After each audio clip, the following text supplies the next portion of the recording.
Alhamdulillah Rabbil Alameen. Alhamdulillah Rabbil Alameen. Wa salatu wassalamu ala Muhammadin wa ala alihi wa sahbihi wa sallam.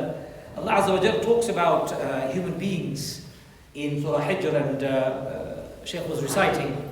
I don't want to recite all of the verses because there are so many, but let me give you the summary, at least of the meaning of these verses. Answered, Allah Azza wa Jal says, answered he, verily, so be it. You shall, sorry, hold on, I've jumped far ahead. So here in Surah Hijr, verse 26, I think, where it starts, where Allah Azza wa Jal says, behold, Allah says, we have created man out of sounding clay, out of dark slime transmuted. Whereas the invisible beings we have created long before that out of fire scorching winds. Allah made human beings from clay. And the Arabic word here used, min salsalin min hama'im masnoon, means hollowed clay. Clay that is hollow and touched, it makes sound. Some scholars have said this is an indication of human beings' abilities to talk, have a language. Allah has given them an innate capacity to express themselves. So Allah made you and I from soil, from clay. And scientists have discovered that the soil and water combination, clay, dark clay and water combined makes the best combination for a human body's constitution. Recent discovery in itself is an indication of how scientific these words were 1500 years ago. Rasulullah was conveying the message, must have been, surely must be, and only possible, it came from Allah Azza wa Jalla. And then Allah says He created jinn, the invisible beings, who He created long before us, out of fire scorching wind, or smokeless fire, as we have been told. They are smokeless and we can't see them. Then Allah said to the angels, and behold, He said, your sustainer said unto the angels, behold, I'm about to create mortals out of sounding clay, out of dark slime transmuted. And when I have formed him fully and breathed into him my spirit, fall down before him in prostration. So Allah says that He said to the angels, I am going to create human beings from sounding clay, hollowed clay, dark clay. When I have made them, and when I have breathed into Adam, the first human, my ruhi, He talks about it, his ruh, his spirit, prostrate in front of Adam, Allah said. It's important for us to know that Allah made a distinction here. He made you and I from clay, and we shall all return to the clay and become nothing again. But Allah distinguishes between the creation of human being from clay and breathing into human being his ruh. There is a distinction between the two. The distinction is, one is mortal, one will disappear, and the other will return to the Lord when He calls upon the ruh to return. And He will assign a place for the ruh depending on where you have been on this earth, good or bad. That's the distinction. Allah wants you to know that's what keeps you alive, and when death leaves, you and I are dead, my brothers and sisters. And Allah Azza wa Jalla says to the angels, when you see that I have completely formed human being, and I have breathed into him out my ruh, prostrate in front of him. So Allah then says, all of them thereupon, angels prostrated together, none of them except, there was one, Iblis.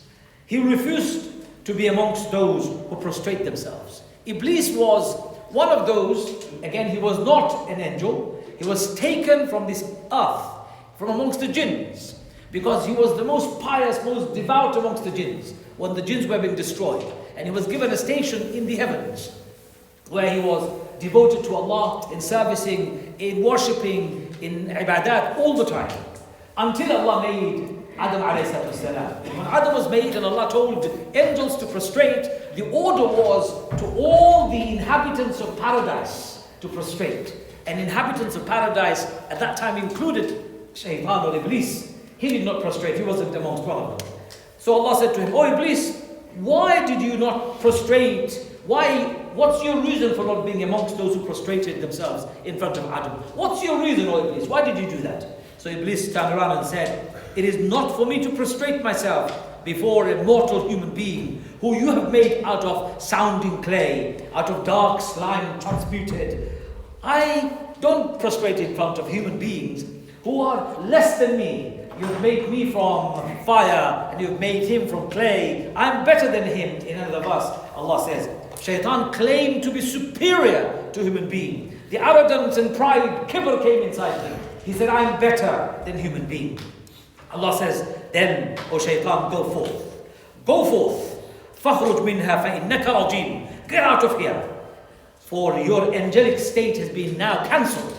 You're no longer able to live in the paradise. Behold, you are henceforth cursed. You are henceforth rejected. You are henceforth out of the heavens. And my rejection shall be for you until the day of judgment. So Iblis turned around and said, Oh my sustainer, قَالَ رَبِّي, Oh Allah, he said, Oh my Lord. Shaitan, who disobeyed Allah, recognizes Allah. Oh Allah, since you have kicked me out of this dunya, of this earth, of this heavens, please grant me a time so that I can be alive until the day of judgment, until the end of time. Give me a time all the way. Allah Azza wa Jalla says, yes, you verily, so be it. You will be amongst those who will be granted respite until the end of time. Until that day, the time whereof is known only to me. Until that day, Shaitan, you have got your time. Iblis then replies, O my sustainer, since you have kicked me out of the heavens, I shall indeed make all that is evil on this earth seem good to human beings, and shall most certainly beguile them into grievous error. Ya Allah, I will stand by and make human beings think all the evil things are good for them. They will be lured into all sorts of temptations. I will make their waste of time look productive. I will make them feel good about evil. Somebody did yesterday or the day before, I saw a video where somebody asked ChatGPT a question. Oh, ChatGPT, if you were the devil, how would you function? How would you misguide people? And the response was interesting. I don't know whether it is AI generated. It could be. He said something very interesting. He said, I will make human beings forget Allah, not reject Allah. Because rejecting is easy. Forgetting is harder. And when they forget Allah, they become indulgent. They become too busy with their life. They think this dunya is permanent. I will make them their time will be wasted. They will be scrolling on their phones. That phone scrolling will become productive as far as they're concerned. They'll be wasting their time talking frivolously. I'll make them think frivolous talking is good. I'll make bad look good and good look bad. I'll make religion look like something of the past. I will mock them. I will make them feel inadequate about their faith. I will do everything possible to take them away from remembrance of Allah. I will delude them. I will make them forget that they should be concerned about the world. I will give them addiction and alternative things to focus on so that they don't concern themselves with the welfare of humanity. They don't fight for justice. They remain idle, they remain disconnected. Shaitan will and does all of this, my brothers and sisters, and he asked Allah permission to do that. And Allah says, yes, you can, except such, those who are true servants of mine. He said that this is me, with me a straight way, Allah says in the Quran, and verily you shall have no power over my creatures unless it is be as such already lost in grievous error and who will follow your footsteps. My brothers and sisters, stark warning for all of us that we should not be following Shaitan's footsteps. Shaitan is waiting in ambush to take you and I, to destroy you and I, to destroy all the good that we do. Even for small things, it has the capacity to destroy us. So I ask you all to be mindful of Shaitan. And remember your origin. You came from the heavens and you are predisposed to going back to the heavens. This earth is a place where you'll be tested, you'll be made stronger so that you can be prepared for the heavens. May Allah protect us all from the whispers of Shaitan. May Allah keep us all on the straight path. And may Allah keep us all mindful of our duties, mindful of the obligations that we have. And may Allah grant us Jannah. Wa akhir da'wana and alhamdulillah rabbil alameen. Wassalamu alaikum wa rahmatullahi wa barakatuh.